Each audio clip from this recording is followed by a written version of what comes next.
ሊቃናተ ነድ ዘሰማያዊት ማይፈድ በእንተ በግዑ እቀብዋ ነዛቲ ያዘድ።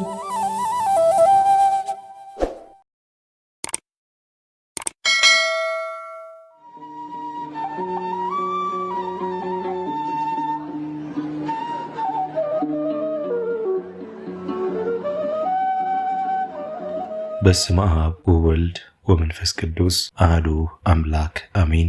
ሰላም እንደምን ቆያችሁን? ውድ የሊቃናት ሚዲያ ቤተሰቦቻችን አሜን። የእግዚአብሔር ስሙ ከዘላለም እስከ ዘላለም የከበረ የተመሰገነ ይሁን። በዚህ ቪዲዮ ይዘንላችሁ የቀረብነው የካቲት 21 የሚነበብ ስንክሳር ሲሆን ለዚህ ቁም ነገር አዘል ቻናል አዲስ የሆናችሁ እህት ወንድሞቻችን ቻናሉን ሰብስክራይብ በማድረግ እንዲሁም የዶል ምልክቷን በማብራትና ቪዲዮውንም ላይክ ሼር በማድረግ ቤተሰብ እንድትሆኑና እኛንም እንድታበረታቱን በእግዚአብሔር ስም እንጠይቃለን። ወደ ዛሬ ቪዲዮ እንሂድ። መልካም ጊዜ። የካቲት 21 የሚነበብ ስንክሳር የእመቤታችን የቅድስት ድንግል ማርያም በዓል። የካቲት 21 በዚች ቀን አምላክን ለወለደች ለእመቤታችን ለቅድስት ድንግል ማርያም የበዓሏ መታሰቢያዋ ነው። ለእግዚአብሔርም ምስጋና ይሁን፣ እኛንም በጸሎቷ ይማረን፣ በረከቷም ከእኛ ጋር ይኑር ለዘላለሙ አሜን። ዕረፍቱ ለሊቀ ጳጳሳት አባ ገብርኤል። በዚችም ቀን የእስክንድርያ ሊቀ ጳጳሳት የከበረ አባት አባ ገብርኤል አረፈ። እርሱም ለአባቶች ሊቃነ ጳጳሳት 57ኛ ነው። ይህም አባት በታናሽነቱ በአስቄጥስ ገዳም መነኮሰ። በጾም በጸሎት በስግደት እየተጋ ፍጹም ተጋድሎውን በመጋደል ተጠምዶ ኖረ። በውስጡም ትሕትና፣ ፍቅርን፣ ቅንነት አለው። በአንዲትም ዕለት ስሙ መክሲሞስ ወደሚባል አረጋዊ ቤት ገባ። እርሱም ልጄ ከሰው ለምን ትሸሻለህ? አንተ ግን በወንዶችና በብዙ ሴቶች መካከል ትኖር ዘንድ አለህ አለው። እርሱ ግን የሽማግሌውን የቃሉን ትርጓሜ አላስተዋለም። ከጠላትም ወጥመድ ያድነው ዘንድ ሁልጊዜ በማልቀስ እግዚአብሔርን የሚለምን ሆነ።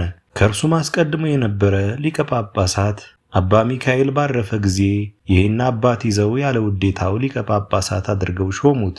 አረጋዊ አባ መክሲሞስ ትንቢት እንደተናገረለት በተሾመም ጊዜ በአስቄጥስ ገዳም ተቀምጦ የቀድሞውን ተጋድሎንና አገልግሎቱን ቸለል አላለም። ስለ አብያተ ክርስቲያናትም ጉዳይ ወደ እስክንድሪያና ወደ ምስር ይሄድ ዘንድ ግድ ባሉት ጊዜ ይሄዳል። ፈጥኖም ወደ አስቄጥስ ገዳም ይመለሳል። እርሱም በዕድሜው ጎልማሳ ስለሆነ እንስሳዊት ፍትወት ትነሳሳበት ነበር። እርሱም ያጠፋት ዘንድ ለጾም ለጸሎት ለስግደትም መትጋትን ያበዛል። ሊያበርዳትም ባልተቻለው ጊዜ ለአንድ አረጋዊ ተናዘዘለት።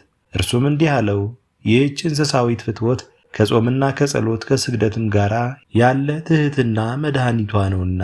ይህንንም በሰማ ጊዜ የጉድፍ መጉተቻ ከብረት ሠራ።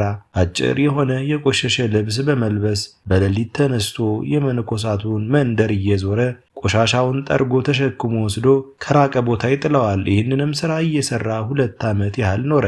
እግዚአብሔርም ንጽሕናውንና የልቡን ትሑትነት ተመልክቶ የባሕሪ የሆነውን ፍትወት አራቀለት።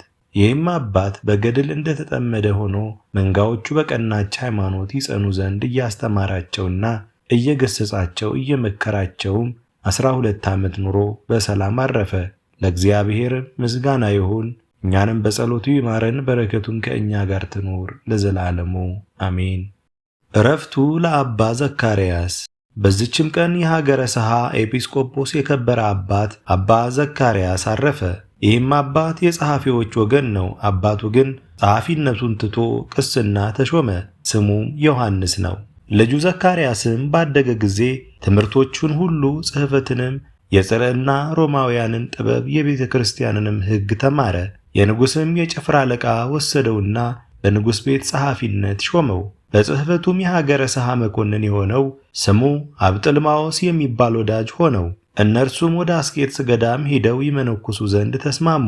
በዚያም ጊዜ ከአስቄጥስ ገዳም ከአባ ዮሐንስ ደብር አንድ መነኩሴ ወደ እነርሱ መጣ። አብረውትም ይሄዱ ዘንድ ተስማሙ።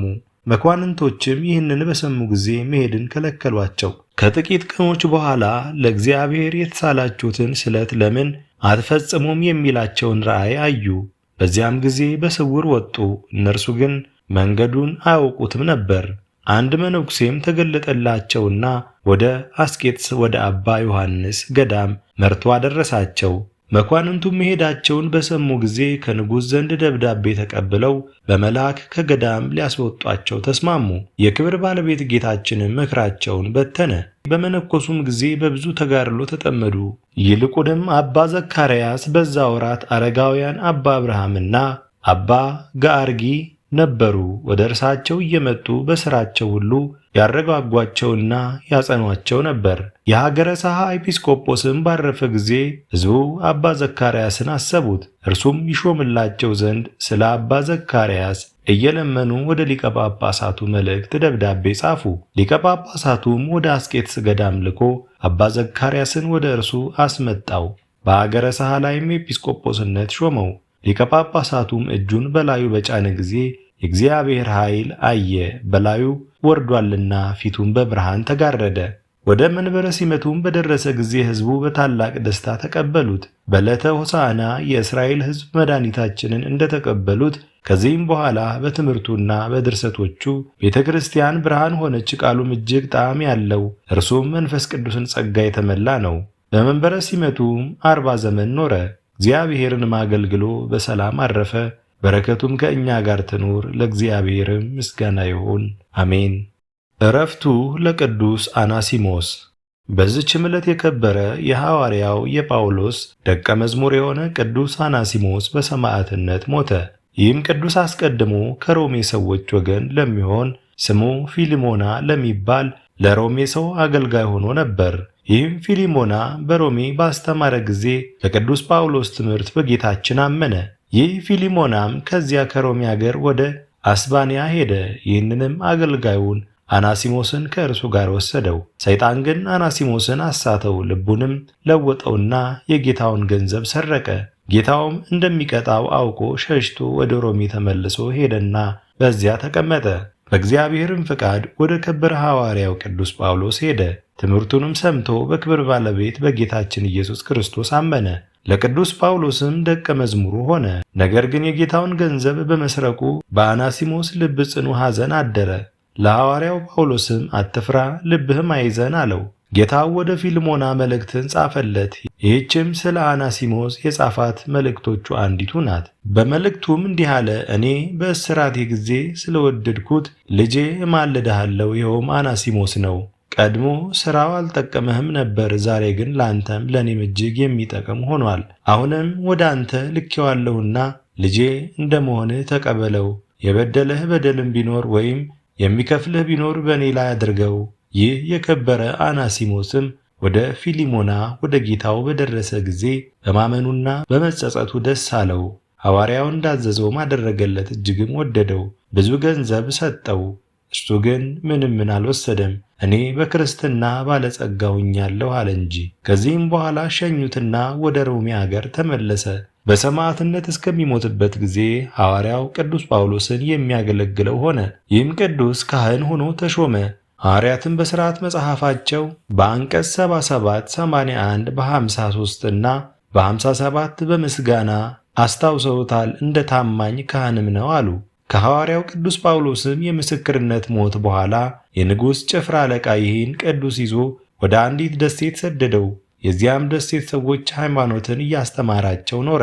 የክርስትና ጥምቀትንም አጠመቃቸው። ከብዙ ቀኖችም በኋላ የንጉሥ የጭፍሮች አለቃ ወደዚያች ደረሰ። የከበረ አናሲሞስንም ሕያው ሆኖ የክብር ባለቤት የጌታችን ኢየሱስ ክርስቶስን ሃይማኖት ለሰዎች ሲያስተምራቸው አገኘው። ጽኑ ግርፋትንም ገርፈው ጭኖቹን እንዲሰብሩ አዘዘ። ምስክርነቱንም ፈጸመ። የሰማዕትነት አክሊልንም በመንግሥተ ሰማያት ተቀበለ። ለእግዚአብሔርም ምስጋና ይሁን፣ በረከቱም ከእኛ ጋር ትኑር ለዘላለሙ አሜን። የአባ አካክዮስና የአባ ገብርኤል መታሰቢያ። በዚህችም ዕለት ለከበሩ አባ አካክዮስና ለኢትዮጵያ አገር ጳጳስ ለአባ ገብርኤል መታሰቢያቸው ነው። በረከታቸውም ከእኛ ጋር ትኑር፣ ለእግዚአብሔርም ምስጋና ይሁን አሜን። አስጀምሮ ላስፈጸመን ለልዑል እግዚአብሔር ክብር ምስጋና ይሁን መቼ መች ለዘላለሙ አሜን። ውድ የሊቃናት ሚዲያ ቤተሰቦቻችን የካቲት 21 የሚነበብ ስንክሳር ወደ እናንተ አቀረብን። ይህን ይመስል ነበር። በቀጣይ በአዲስ ክፍል እስከምንገናኝ ድረስ እግዚአብሔር ቸር ያቆየን። መልካም ጊዜ